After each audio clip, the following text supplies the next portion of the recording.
BRS నాయకుల పోరాటంతో MCh ఆసుపత్రిని సందర్శించిన జిల్లా అదనపు కలెక్టర్ ఉమాశంకర్ ప్రసాద్. 4 లేబర్ కోడ్లను వెంటనే రద్దు చేయాలంటూ సిఐటియు నాయకుల డిమాండ్. అమావాస్య సందర్భంగా ఆదర్శ్ నగర్ కట్టమైసమ్మ దేవాలయంలో అన్నదాన కార్యక్రమం. బీజేపీ కాంగ్రెస్ నాయకుల చీకటి ఒప్పందం మౌనం వీడండి రాజు గౌడ్ డిమాండ్. గత కొన్ని రోజులుగా మాతా శిశు సంరక్షణ ఆసుపత్రిపై వస్తున్న పలు ఆరోపణలను శుక్రవారం బీఆర్ఎస్ నాయకులు ఆసుపత్రిని సందర్శించి ఆసుపత్రి సిబ్బందిపై నిర్వాహకులపై ఆగ్రహం వ్యక్తం చేశారు. దీంతో శనివారం వికారాబాద్ జిల్లా అదనపు కలెక్టర్ ఉమాశంకర్ ప్రసాద్ మాతా శిశు సంరక్షణ ఆసుపత్రిని సందర్శించారు. ఆసుపత్రిలోని పలు విభాగాలను పరిశీలించారు. ప్రసవ సమయంలో కడుపులో దూది పెట్టి కుట్లు వేసిన నిర్లక్ష్య ఘటనపై అదనపు కలెక్టర్ ఉమాశంకర్ ప్రసాద్ విచారణ చేపట్టారు. బషీరాబాద్ మండలంలోని ఓ గ్రామానికి చెందిన ఓ చిన్నారి అత్యాచారానికి గురై ఆసుపత్రిలో చేరినా ఎందుకు పట్టించుకోలేదని సంబంధిత వైద్యులను ఉమాశంకర్ ప్రసాద్ నిలదీసినట్లు సమాచారం. ఆసుపత్రికి వచ్చే రోగులకు మెరుగైన వైద్య సేవలు అందించాలని జిల్లా అదనపు కలెక్టర్ ఉమాశంకర్ ప్రసాద్ వైద్యులకు సూచించారు. వైద్యులు తమ విధుల పట్ల నిర్లక్ష్యం వహిస్తే చర్యలు తప్పవని హెచ్చరించారు. జిల్లా అదనపు కలెక్టర్తో పాటు ఆసుపత్రి superintendent doctor Sharath, RDO Anitha, municipal commissioner Madhusudan Reddy, RMO Anil Kumar తదితరులు పాల్గొన్నారు. 4 లేబర్ కోడ్లను వెంటనే రద్దు చేయాలని సిఐటియు నాయకులు డిమాండ్ చేశారు. శనివారం తాండూరు మండలం కరణ్కోట్ సిసిఐ కర్మాగారం దగ్గర సిఐటియు ఆధ్వర్యంలో సిఐటియు రాష్ట్ర ఉపాధ్యక్షులు భూపాల్ జెండాను ఆవిష్కరించారు. ఈ సందర్భంగా భూపాల్ మాట్లాడుతూ కేంద్ర ప్రభుత్వం కార్మిక వ్యతిరేక విధానాలను అవలంబిస్తున్నదని వెంటనే 4 లేబర్ కోడ్లను రద్దు చేయాలని డిమాండ్ చేశారు. ఈ కార్యక్రమంలో వికారాబాద్ జిల్లా సిఐటియు కార్యదర్శి శ్రీనివాస్, సిసిఐ కర్మాగారం కార్మిక నాయకులు శరణప్ప తదితరులు పాల్గొన్నారు. సంఘం ఆధ్వర్యంలో ఈరోజు ఇక్కడ జెండా ఆవిష్కరణ కార్యక్రమాన్ని జయప్రదంగా నిర్వహించుకోవడం జరిగింది. ముఖ్యంగా మేడే ఉత్సవాల్లో భాగంగా ఈ యొక్క కంపెనీలో సిసిఐ కాంట్రాక్ట్ ఎంప్లాయీస్ యూనియన్ అనేక పోరాటాలు, ఉద్యమాలు చేస్తూ ఉన్నది. కార్మికుల సమస్యలపైన పనిచేస్తూ ఉన్నది. ఇక్కడ కొత్తగా యూనియన్ స్థాపించిన తర్వాత మొట్టమొదటిసారిగా ఈ మే నెలలో మేడే ఉత్సవాల్లో భాగంగా ఈ జెండావిష్కరణ కార్యక్రమాన్ని ఏర్పాటు చేసుకోవడం కూడా జరిగింది.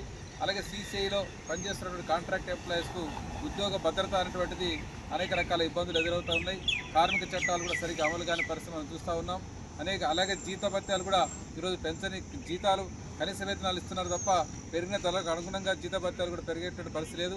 అలాగే రిటైర్మెంట్ అయిన కార్మికులకు గ్రాట్యుటీ కూడా సకాలంలో వచ్చేటువంటి పరిస్థితి లేదు. అనేక రకాల సమస్యలు ఈ కంపెనీలో ఉన్నాయి కాబట్టి వాటి పరిష్కారం కోసం ఇందులో ఉన్న కార్మికులందరూ కూడా సిఐటిలో చేరి ఈ యొక్క జెండావిష్కరణ కార్యక్రమాన్ని చేసుకుంటూ ఉన్నారు. గత సంవత్సర కాలంగా అనేక రకాల సమస్యలపైన ఈరోజు పోరాటం చేస్తూ ఉన్నాం. ముఖ్యంగా ఇక్కడ సిఐటి జిల్లా కార్యదర్శి శ్రీనివాస్ గారు, అలాగే యూనియన్ జనరల్ సెక్రటరీ శరణప్ప గారు, మరి సిఐటి జిల్లా నాయకులు మరి చంద్రయ్య గారు, మల్కయ్య గారు, మిగిలిన మిత్రులందరూ కూడా ఇక్కడ అనేక సమస్యల సందర్భంలో వచ్చి ఈ కార్యక్రమాన్ని జయప్రదం చేస్తూ ఉన్నారు. అందుకే సిసిఐలో పనిచేసేటువంటి పర్మనెంట్ కాంట్రాక్ట్ ఎంప్లాయీస్ అందరూ తేడాలు పెట్టుకోకుండా ఐక్యంగా ఉండి ఆ సమస్యల పరిష్కారం కోసం ముందుకోవాలి. ప్రభుత్వ రంగ సంస్థల్ని పరిరక్షించుకోవడం మనకు అవసరం. ఈరోజు కేంద్ర ప్రభుత్వం ఈ పబ్లిక్ సెక్టర్స్ అంతా కూడా ఆస్తులు అమ్మేయటము, ప్రైవేటు వాళ్ళకి ఇచ్చేటటువంటి కార్యక్రమాలు చేస్తూ ఉన్నది. ఇప్పటికీ అనేక రకాల సిమెంట్ ఇండస్ట్రీస్లో అదాని వచ్చేసి మొత్తం క్యాప్చర్ చేసుకుంటున్నాడు. రాబోయే కాలంలో సిసిఐని కూడా అదాని తీసుకునేటువంటి ప్రయత్నం చేస్తూ ఉన్నారు. కేంద్ర ప్రభుత్వం దానికి అనుకూలంగా ఉంటా ఉంది. కాబట్టి పబ్లిక్ సెక్టార్ సిసిఐని మనం కాపాడుకోవాలి, ఈ ఆస్తుల్ని కాపాడుకోవాలి, ఇక్కడ జాబ్స్ ఉద్యోగ భద్రతను కాపాడుకోవాలి. ఈ ప్రాంతంలో నిరుద్యోగులకు అందరికీ ఉద్యోగాలు కల్పించేటువంటి ఏకైక పెద్ద సంస్థ గవర్నమెంట్ సంస్థ సిసిఐ. కాబట్టి దీన్ని కాపాడుకోవడం కోసం సిఐటి ఎర్రజెండా ఆధ్వర్యంలో అనేక రకాల పోరాటాలు చేయాలని చెప్పేసి నిర్ణయం తీసుకుంటూ రేపు హైదరాబాద్లో మొత్తం 17వ తారీఖున హైదరాబాద్లో సుందరయ్య విజ్ఞాన కేంద్రంలో మొత్తం ప్రభుత్వ రంగ సంస్థల పరిరక్షణ కోసము ఒక రాష్ట్ర సదస్సును కూడా నిర్వహిస్తూ ఉన్నాం. దానికి CIT all India general secretary Karim గారు కూడా వస్తున్నారు. అలాగే అధ్యక్షులు వస్తూ ఉన్నారు. చాలామంది పబ్లిక్ సెక్టర్ నాయకులు వస్తూ ఉన్నారు. కాబట్టి ప్రభుత్వ రంగ సంస్థలు కాపాడుకోవడం కోసము సిఐటి ఒక పెద్ద పోరాటాన్ని రేపటి నుంచి ప్రారంభించబోతోంది. కాబట్టి సిసిఐ కార్మికులు ఈ యొక్క సంస్థలను రక్షించుకోవడానికి ముందుకు రావాలని, ముఖ్యంగా ఈ తాండూరు ప్రాంతం వికారాబాద్ జిల్లాలో ఉన్నటువంటి ప్రజలు కావచ్చు, నిరుద్యోగులు కావచ్చు, రాజకీయ పక్షాలు కావచ్చు, సిసిఐని ఇంకెట్లా బలోపేతం చేయాలి, ఈ కంపెనీ ఎట్లా నిలబెట్టుకోవాలని చెప్పేసేటువంటి ఆలోచనతో మీరందరూ కూడా సహాయ సహకారాలు అందించాలని సిఐటి యొక్క కార్యక్రమాలకు ముందుండి పోరాడుతుందని చెప్పి తెలియజేస్తూ సెలవు తీసుకుంటున్నాను. అమావాస్య సందర్భంగా తాండూరు పట్టణం ఆదర్శ నగర్లో వెలిసిన శ్రీ కట్టమైసమ్మ దేవాలయంలో భక్తులు అమ్మవారికి ప్రత్యేక పూజలు నిర్వహించారు. ఈ సందర్భంగా ప్రతి నెల అమావాస్య రోజు నిర్వహించే అన్నదాన కార్యక్రమంలో భాగంగా నేడు కూడా అన్నదాన కార్యక్రమాన్ని నిర్వహించారు. ఈ సందర్భంగా అన్నదాన కార్యక్రమంలో అన్నదాత ప్రకాష్ మాట్లాడుతూ శనివారం అమావాస్య చాలా పవిత్రమైన రోజు అని ఈ రోజు అమ్మవారికి ప్రత్యేక పూజలు నిర్వహించామని తెలిపారు. ఈ కార్యక్రమంలో భక్తులు భారీ సంఖ్యలో పాల్గొన్నారు. అందరికీ నమస్కారాలు. ఆదర్శ నగర్ శ్రీ అమ్మవారి గుడికాడ విచ్చేసిన భక్తులందరికీ నా యొక్క హృదయపూర్వక నమస్కారాలు. ఈరోజు అమావాస్య రోజు అన్నదాన కార్యక్రమం జరుగుతున్నది. గత 4 సంవత్సరాల నుంచి చేసుకోవడం జరుగుతున్నది. ఇక్కడ వచ్చిన భక్తులకు కానీ, ఇక్కడ వచ్చిన మా పెద్దలకు, మా అన్నలకు కానీ, ఇక్కడ వచ్చిన చిన్నపిల్లలకు కానీ అందరికీ చేతులెత్తి నమస్కరిస్తున్నాను. అమ్మవారి కృప అందరి మీద ఉంటుందని నేను మనసారా కోరుకుంటున్నాను. ఈ అవకాశం నాకు అమ్మవారు కల్పించినందుకు నేను ఎంతో ధన్యాన్ని.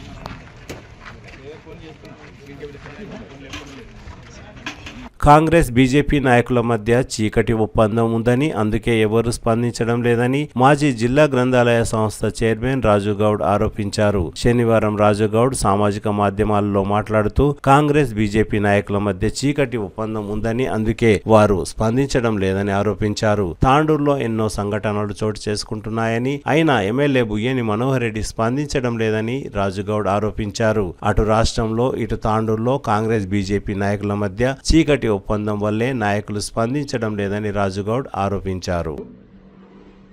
మరి ఆ కేసుపై ఇప్పటిదాకా ఎలాంటి చర్యలు తీసుకోకపోవడం ఏ దానికి నిదర్శనమని ఈరోజు తెలంగాణ ప్రజలందరూ కూడా ప్రశ్నిస్తారు.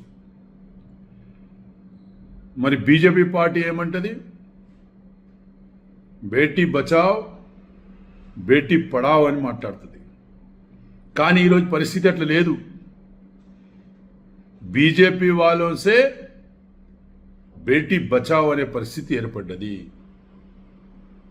కాబట్టి మేము బీఆర్ఎస్ పార్టీ తరఫున డిమాండ్ చేస్తున్నాం, వెంటనే అరెస్ట్ చేయాలి, బొక్కలో వేయాలి అని చెప్పేసి బీఆర్ఎస్ పార్టీ డిమాండ్ చేస్తుంది.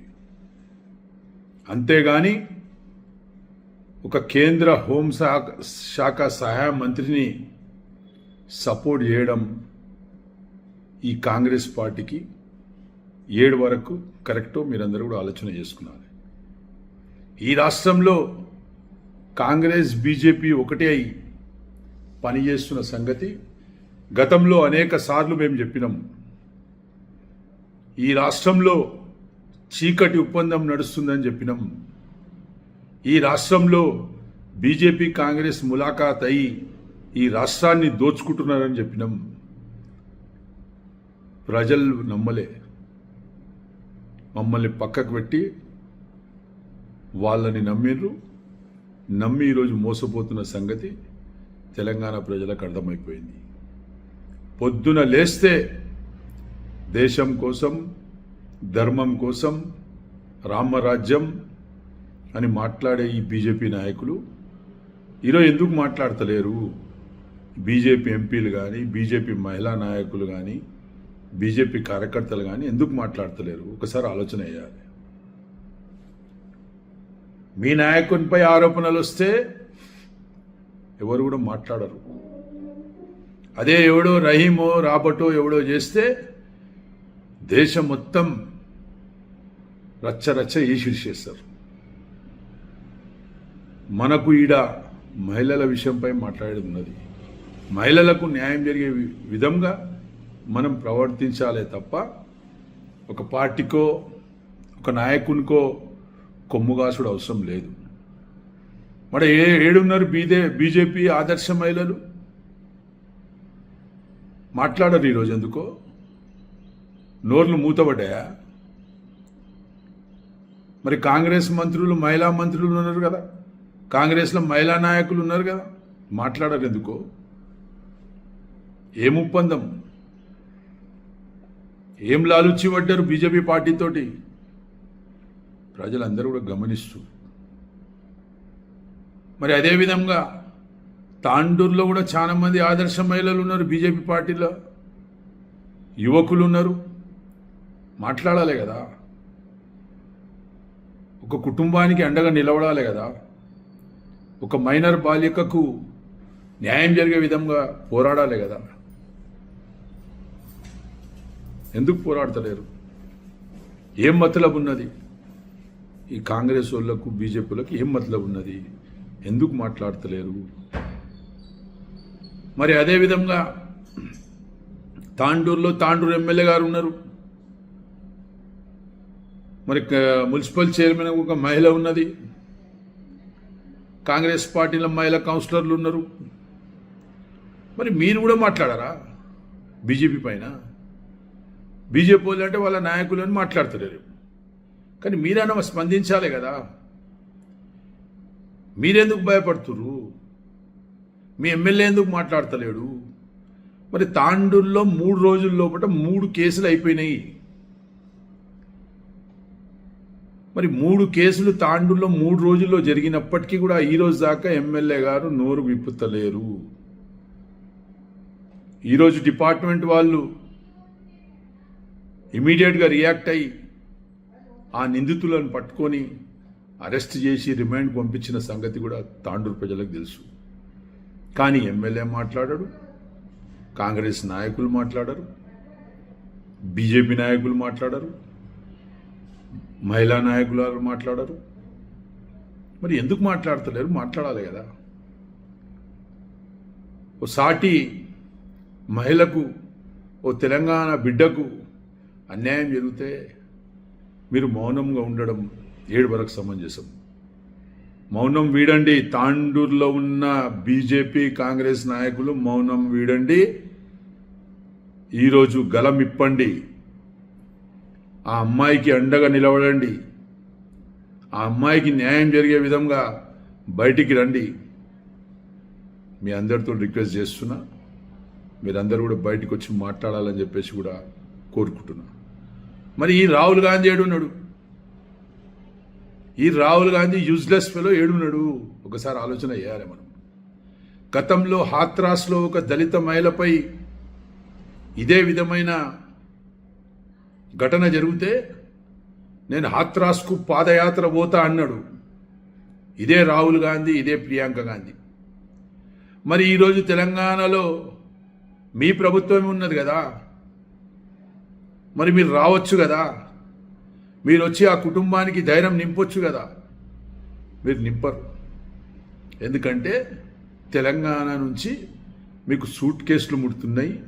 అటు బీజేపీకి కానీ అటు రాహుల్ గాంధీకి కానీ సూట్ కేసులు ముడుతున్నాయి కాబట్టి మీరు ఎవరు కూడా మాట్లాడరు.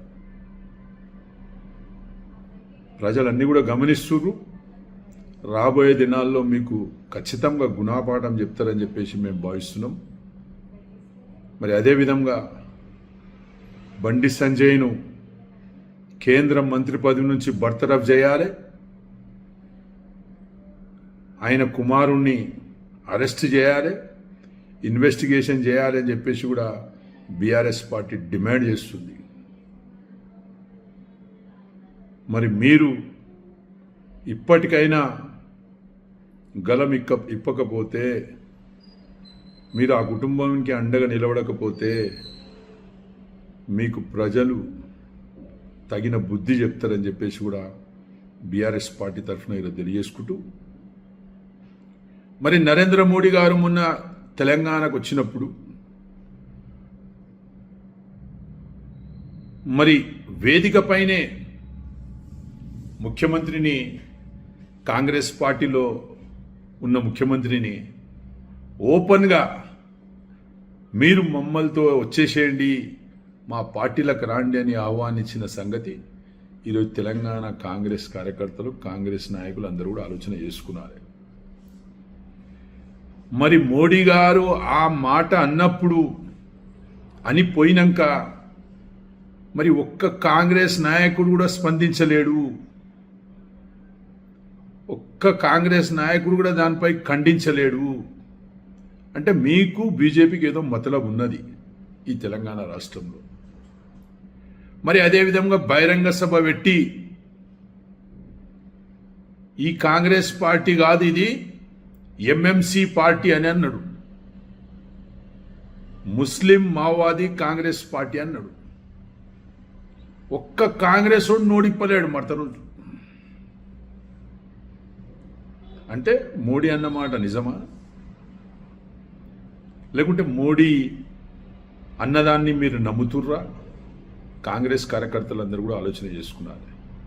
ఈ ప్రాంతీయ పార్టీల ద్వారానే మన రాష్ట్రాలు అభివృద్ధి అవుతాయి తప్ప ఈ జాతీయ పార్టీలు రెండు కూడా దొందే అని చెప్పేసి కూడా ఈ సందర్భంగా చెప్పుకుంటూ, ముఖ్యమంత్రి గారు వెంటనే